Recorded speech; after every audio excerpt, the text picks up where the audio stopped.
Public speaking skills और communication skills दोनों ही अलग अलग चीजें हैं। कैसे? कम्युनिकेशन स्किल का मतलब होता है किसी भी तरह की बातचीत में आप अपने थॉट्स और अपने आइडियाज को दूसरों तक सही तरह से पहुंचाने की कैपेसिटी रखते हैं। ये हुई कम्युनिकेशन स्किल्स।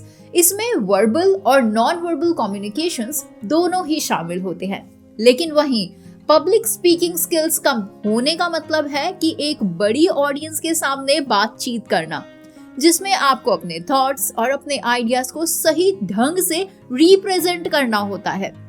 इसमें आपको एक ऑडियंस को एंगेज करना है, विजुअल एड्स का यूज करते हुए और कॉन्फिडेंस और क्रेडिबिलिटी के साथ अपनी बातों को रखना है। दोनों ही स्किल्स को सही तरह से यूज करने से आप अपने आइडियाज को सही तरीके से दूसरों तक पहुंचा सकते हैं और अपनी पर्सनालिटी और कम्युनिकेशन को इम्प्रूव कर सकते हैं।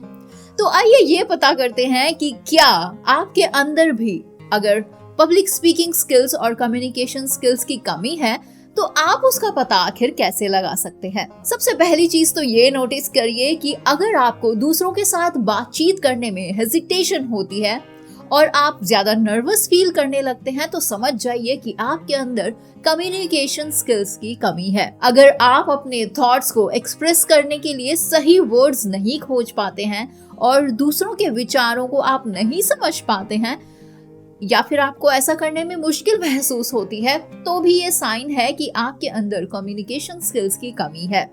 और इसी के साथ अगर आप अपनी बॉडी लैंग्वेज और वॉइस ऑफ टोन में भी सिमिलैरिटी को कहीं ना कहीं मिस करते हैं तो भी समझ जाइए कि आपको अपनी कम्युनिकेशन स्किल्स पर काम करने की जरूरत होती है।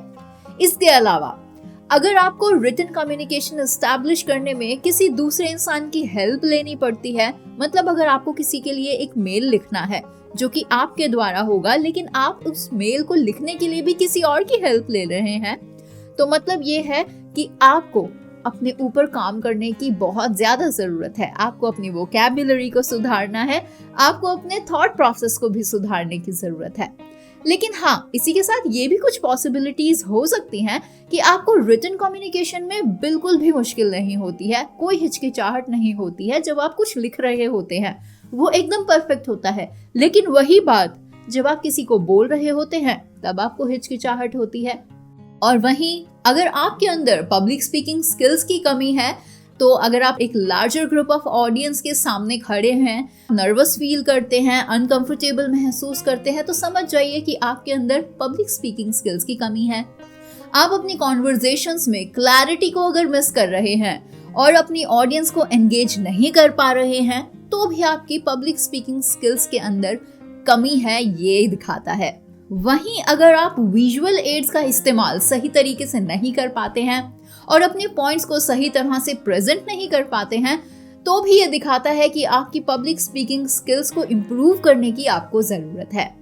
इन सभी मामलों में आपको कम्युनिकेशन और पब्लिक स्पीकिंग स्किल्स को इम्प्रूव करने के लिए प्रैक्टिस और फीडबैक्स का इस्तेमाल करना चाहिए। वैसे कई लोग प्रैक्टिस से तो घबराते हैं और साथ ही जब उन्हें फीडबैक्स मिलते हैं तो वो उसे क्रिटिक की तरह देखते हैं और इसे नेगेटिवली लेते हैं। ऐसे में आप क्या कर सकते हैं, आइए ये जानते हैं। अगर आप अपने फ्रेंड्स और फैमिली पर विश्वास करते हैं तो आप उनसे बातचीत करते हुए अपनी कम्युनिकेशन स्किल्स को इम्प्रूव कर सकते हैं। और पब्लिक स्पीकिंग स्किल्स को इम्प्रूव करने के लिए भी आपको यही करना है। आप अपनी प्रेजेंटेशन की वीडियोस को रिकॉर्ड करिए, खुद को इवैल्यूएट कीजिए कि कहाँ आपसे कुछ गलती हो रही है या फिर इसमें आप किसी मेंटर या फिर कोच की भी मदद ले सकते हैं। और इसके लिए आप www.tegonity.com वेबसाइट को विजिट कीजिए और आज ही खुद को एनरोल कीजिए master the art of public speaking के ट्रेनिंग प्रोग्राम में, जहां पर हमने आपको A to Z सब कुछ बताने की कोशिश की है कि अपनी पब्लिक स्पीकिंग स्किल्स को आप किस तरह से इम्प्रूव कर सकते हैं और कैसे आप एक इफेक्टिव कम्युनिकेशन एस्टैब्लिश कर सकते हैं।